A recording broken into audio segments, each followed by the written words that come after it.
podcast. Le très honorable Jean Bardin présente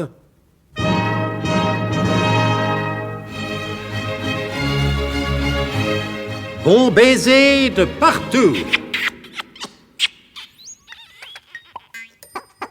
Une émission secrète de...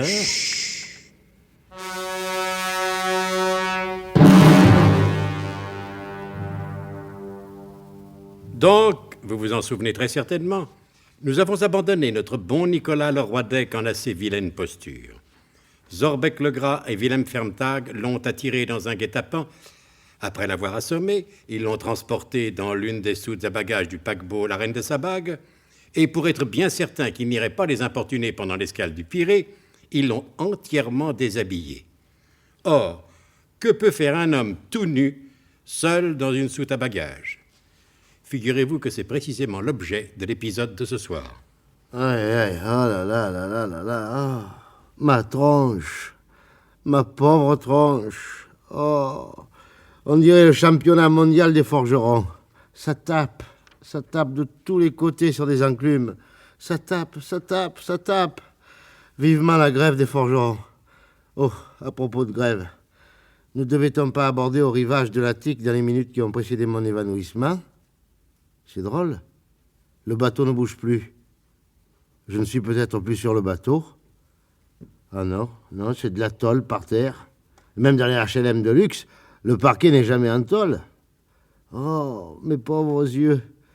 Ils ont du mal à s'habituer à la lumière parce que, justement, il n'y a pas de lumière. Presque pas. Où suis-je ? Comme dirait un détective privé de mes amis que la filature d'un suspect avait entraîné dans un lieu peu recommandable. Où suis-je ? Ah, j'y suis. Pour y être, du reste, j'y suis bien. On ne peut pas y être plus que je ne le suis. Ouais, je suis à fond de cale. Mais par quel concours de circonstances ? Mystère. De toute façon, je préfère éclaircir les mystères à l'air libre. Premier objectif, sortir d'ici. J'avais dans ma poche une lampe torche à acétylène modèle brevetée pour espion et spédéologue. Tiens, j'ai plus de poche. Pas étonnant puisque je n'ai plus de pantalon. Et en poussant plus avant l'inspection, je suis bien obligé d'admettre cette cruelle vérité. Je suis nu, comme Greta Von Paraboom à la fin de son numéro de striptease au Crazy Horse Saloon. Et pourtant, il faut que je sorte d'ici sans me faire arrêter pour attentat à la pudeur. En Grèce. Ça serait un comble. Oui, c'est ça. Le bateau ne bouge plus. Les machines se sont arrêtées. Nous sommes sûrement hackés. Et si je ne surveille pas le professeur, Dieu sait quelle aventure peut lui arriver. Faut sortir d'ici. Mais comment ? Je connais les gens. Un monsieur tout nu sur un bateau, ils vont pas trouver ça normal. Un bal costumé encore, ça irait. Mais il n'y a pas de bal costumé ce soir. Je dis ce soir. Je sais même pas l'heure qu'il est. Tiens, ils m'ont fauché ma montre. J'y tenais, c'était un cadeau de Mémène. Si c'était pour me faucher ma montre, qu'ils m'ont enfermé là-dedans, c'est idiot. Même un cadeau de Mémène, ça fait rien. Je le leur aurais donné, moi. Aïe. Oh, ma tronche. Ma pauvre tronche. Oh, ça fait rien. Cherchons si au fond de cette cale, il n'y a pas la moindre feuille de vigne capable de vêtir décemment le gentleman que je n'ai jamais cessé d'être malgré ce cruel coup du sort. Voyons voir. Dans une soute à bagages, il devrait y avoir des bagages. Et puisqu'on a agi sans scrupule à mon égard, je vois pas pourquoi j'en aurais envers les autres. La première malcabine qui me tombe sous la main, je te l'ouvre. Et je m'habille avec les vêtements qui sont dedans, même si le costume n'est pas tout à fait à ma taille, et que quelques retouches sont nécessaires. Bon, où est-ce qu'elle est, cette malcabine ? Pas plus de malcabine dans cette soute que de main de kinésithérapeute dans la capote d'un slave. Je vais tout de même pas rester jusqu'à la fin de la croisière, à poil, dans la soute. Et pourtant, pas de malcabine. Rien que des caisses. Et encore des caisses. Je vais tout de même pas m'habiller au salon de l'emballage. Des caisses, et encore des caisses. Attends, il y a quelque chose d'écrit, là. Expéditeur, monsieur André Malraux. Tiens, c'est un nom qui me dit quelque chose, ça. Mais quoi ? Ouais. Celui-là, il ferait bien mieux de réfléchir à la condition humaine plutôt que d'expédier des caisses à Athènes. Toujours la politique de la grosse caisse. Expéditeur, monsieur André Malraux, destinataire, Exposition française d'Athènes. Exposition française. Sait-on jamais. C'est peut-être une exposition de blanc. Ouvrons vite une de ces caisses. Fort heureusement, j'ai conservé ma poignée d'enclumier. Voilà. Aucune planche ne me résiste. Même si ce ne sont pas des planches pourries. Allez, encore celle-là. Et on va bien voir ce que contiennent ces fameuses caisses. Oh merde, des statues. Rien que des statues. Une exposition de sculptures. Ah, c'est bien ma veine. Et dans un moment de bref découragement, Nicolas Leroy-d'Aix s'assit sur une caisse, le coude sur le genou et la tête sur le poing, dans la pose du penseur de Rodin. Comme ça, nu comme un verre, je ressemble au penseur de Rodin. Au penseur de Rodin? Au penseur de Rodin. Mais Dieu, que je suis bête. Nicolas venait de se rendre compte que la caisse qu'il avait ouverte contenait précisément l'immortelle statue. Avec d'infinies précautions, le roi d'Aix s'en serait voulu d'abîmer le patrimoine artistique de la France. Il sortit la statue de la caisse et prit sa place. Eh ben, encore heureux qu'il n'ait pas envoyé la Vénus de Milo ou l'Angélus de Millet. J'aurais eu fine allure. À peine avait-il pris la place du penseur qu'au-dessus de sa tête, de joyeux débardeurs avaient ouvert les panneaux de cale. Allez, allons les gars, au boulot. Et pas de bêtises, hein, vous êtes appelés à manipuler d'immortels chefs-d'œuvre. Fais-nous confiance, les chefs-d'œuvre, ça nous connaît. On n'est pas grec pour rien. La Grèce, c'est la terre des arts. Tiens, cette caisse-là n'est pas bien fermée. Donne-moi un marteau, Aristote. Hein? Tiens, Périclès, vas-y. Ah, c'est pas pour dire, mais les Français, ils sont pas forts, question emballage. T'as raison, Périclès. Enfonce bien les clous, hein. Ouais. Doucement, les mecs!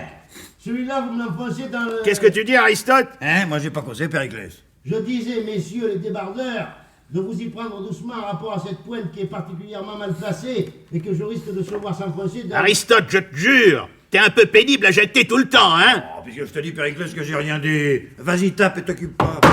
Aïe! Aïe! Ah, c'est bien ce que je craignais. Ah, c'est grec, tout de même. Bon, cette caisse, on va la charger en premier. Qu'est-ce qu'il y a d'écrit dessus? C'est des inscriptions en lettres latines, ça veut rien dire. Il y a marqué fragile, haut et bas. Tu sais lire les lettres latines, toi? Moi? Ben, j'ai rien dit, moi. Il y a marqué haut et bas, je vous dis. Et vous êtes priés de respecter le mode d'emploi. T'occupe et empoigne-moi ta caisse. Allez, zou! Ah là là, ça y est, ça y est. Ils l'ont pris à l'envers. Ils sont terribles, ces Grecs. Et, la tête en bas, position favorite du yoga mais incommode pour le penseur de Rodin, Nicolas Leroy-d'Aix se sentit emporté dans les airs par une grue puissante. Car sur les ports, que ce soit au Pirée, à Hambourg ou à Marseille, ce ne sont pas les grues qui manquent.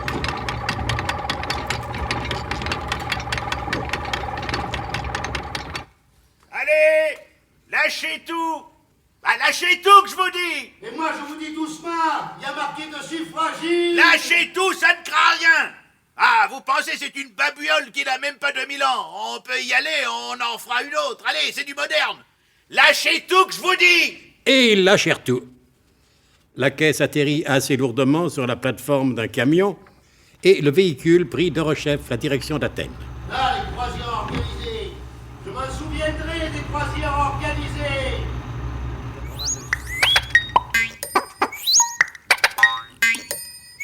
Et quelques heures plus tard, l'infortuné Leroy-d'Aix se retrouva sur un socle au centre des vastes hangars où l'on avait installé l'exposition française d'Athènes. Je ne suis pas beaucoup plus avancé que sur le bateau. Je n'ai toujours pas le moindre vêtement et si je tente de quitter ce hall, je vais me faire alpaguer comme un vulgaire satyre. Je suis pigeonné. Comme dirait le colonel, je suis le satyre au pigeon.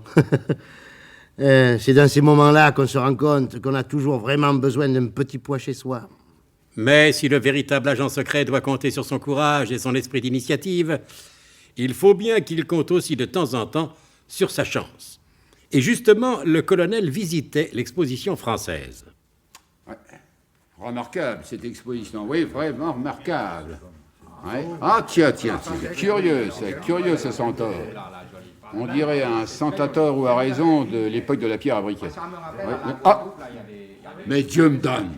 Ce n'est pas possible. Si, mon colonel. Le roi d'Aix, vous pensez trop. Bien obligé, mon colonel. Ce n'est pas dans les statuts des agents du SDUC. C'était ça ou l'arrestation pour attentat à la pudeur. Bah, expliquez-vous, mon vieux. Ouf, ce serait beaucoup trop long, mon colonel, et je commence à avoir des crampes. Il y a longtemps que vous êtes là? Depuis l'ouverture de l'exposition. Et vous comptez y rester longtemps encore? Si vous me prêtez votre pantalon, je m'en vais tout de suite. Eh ben, culotté, vous. Justement pas, mon colonel. Bon, ça va, nous allons essayer d'arranger ça. Tifris, s'il vous plaît. Ah oui, voilà. Voulez-vous venir par ici, adjudant? À vos ordres, mon colonel, toujours. Allez, allez, déshabillez-vous. Mais mon colonel, Ne je vais... discutez pas, déshabillez-vous et vous donnerez vos vêtements à ce malheureux le roi d'Ec. Oh, bah là, tiens, alors ça c'est marrant tout de même, monsieur le Wadek, il est complètement à poil. Alors ça c'est marrant, alors. Oui, ben, vous rirez peut-être un peu moins quand vous aurez pris sa place. Ah, parce que il faut que je... Oui, Tifris. Mais alors, mon colonel, est-ce que je peux garder mes chaussettes? Ah non, pas de chaussettes. Oh, là, vous êtes dur avec moi, mon colonel. Je sais, c'est parce que je suis né à la Guadeloupe. Vous voulez pas que je garde mes chaussettes. Vous en voulez toujours à la dignité du pauvre nègre. Ouais. Le nègre aussi, il a droit à des chaussettes. Il y a longtemps qu'il marche plus pieds nus comme les esclaves. Oh, ça va, silence, Tifris. Des visiteurs viennent. Prenez la pause et rapidement, allez hop. Voilà, là, comme ça, mon colonel. Mais non, Tifris, la tête dans la main, voyons. Ben alors, moi, j'aime mieux faire le disco ball, Oui, alors. faites ce que vous voudrez, après tout, ça m'est égal. Le révérend Pierre Paudemur viendra vous relever de votre faction. Vous tiendrez aisément à deux dans sa sous-aine. Allez, venez, le roi d'Ec. Les vêtements de Tifris sont un peu grands pour moi, mais ça vaut mieux que pas de vêtements du tout. Qu'est-ce que vont penser les Grecs de Rhodes, hein? Ça, j'aime mieux ne pas y penser. C'était Bon baiser de partout. Une émission secrète de... Pierre Dac et Louis Rognoni. Avec Pierre Dac, Claude Dasset, Jean-Patrick, Paul Prébois, Jacques Provin, Alain Roland. Décryptage et mise en code, Jean-Wilfried Garrett.